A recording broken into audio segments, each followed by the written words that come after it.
The jungle is alive long before anyone arrives to disturb it.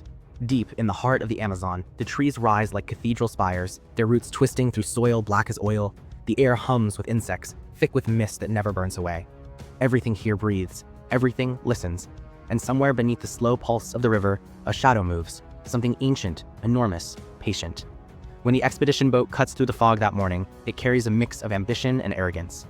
The group is a collection of explorers, scientists, and documentarians chasing a legend. They've come to prove what the world dismisses, that a colossal serpent lurks in these waters, an anaconda larger than any known creature, a living relic of a world that refuses to die. At the helm, the captain pushes through narrow channels, steering between fallen trees and walls of vines. The jungle seems to close in around them, as if the forest itself is deciding whether to let them pass. The air grows heavy, the light dimmer, a quiet settles, not peace, but warning. They set up camp near the riverbank, the water black and still. Insects cling to their equipment, and the night brings a chorus of unseen creatures. They laugh around the fire, but their laughter doesn't travel far. The jungle absorbs it, muffles it, swallows it whole. Somewhere in the darkness, a ripple moves across the water. The first disappearance seems like an accident. One of the crew goes missing during the night, his tent shredded, his footprints ending at the water's edge. They call for him, their voices echoing into silence.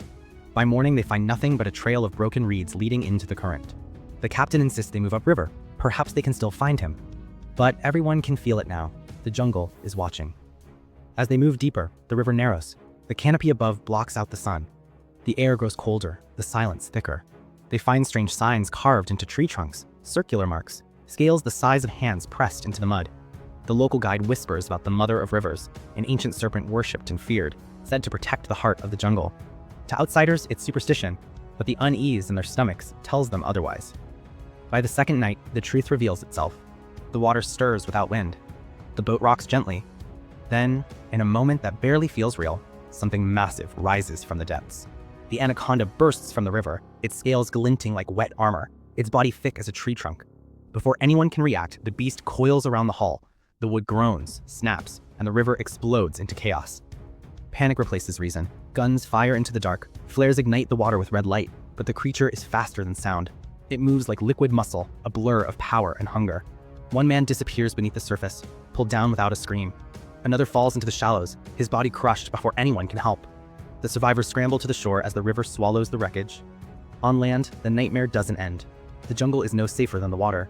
The serpent moves through it as if it were part of the earth itself. Every sound, a branch snapping, a breath taken too loud, feels like it could summon death. Exhausted and terrified, the survivors push deeper into the forest, searching for higher ground. The scientist among them insists on understanding the creature, its biology, its purpose. But the poacher, who joins them later, knows better. He's seen what happens when humans treat legends as prey. He tells them the snake doesn't hunt for food alone. It defends something, a nesting ground perhaps, or the hidden core of the jungle where the river begins. The serpent is not just alive, it's sacred. As the group thins, the jungle begins to take on a feverish, dreamlike quality. Days blur into nights. The line between fear and exhaustion disappears. They begin to hear the heartbeat of the earth, slow, rhythmic, endless. The poacher leads them to a clearing littered with bones, the remnants of animals, even men, all bleached white beneath the canopy. The anaconda sheds its skin there, leaving behind a translucent coil large enough to wrap a building. When the final confrontation comes, it feels inevitable. The survivors set a trap near the ruins of an old logging site, a pit filled with sharpened poles, a crude echo of their desperation. Rain pours down, turning the ground to black mud. The jungle trembles as the serpent moves closer, drawn by their fire and noise.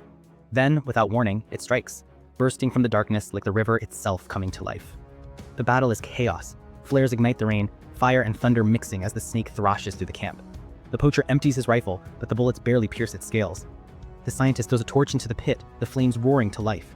The creature coils around one of the trucks, crushing it like paper. Its head rears back, jaws open wide enough to swallow a man whole. In that final desperate moment, the flare catches the spilled fuel. Fire explodes upward, wrapping around the serpent in a blinding inferno. When the light fades, the jungle falls silent again. Smoke drifts through the trees. The survivors stand in the rain, barely able to comprehend what they've done. The massive body lies half submerged, unmoving. And yet, as dawn breaks, the river begins to stir once more. The water ripples. Something shifts beneath the surface. They leave the jungle changed, their eyes hollow, their voices quiet. No one speaks of what they saw. The world beyond the trees will never believe them. But deep in the heart of the rainforest, beneath layers of earth and legend, the great serpent still waits. Its skin charred, its hunger eternal, its purpose older than mankind.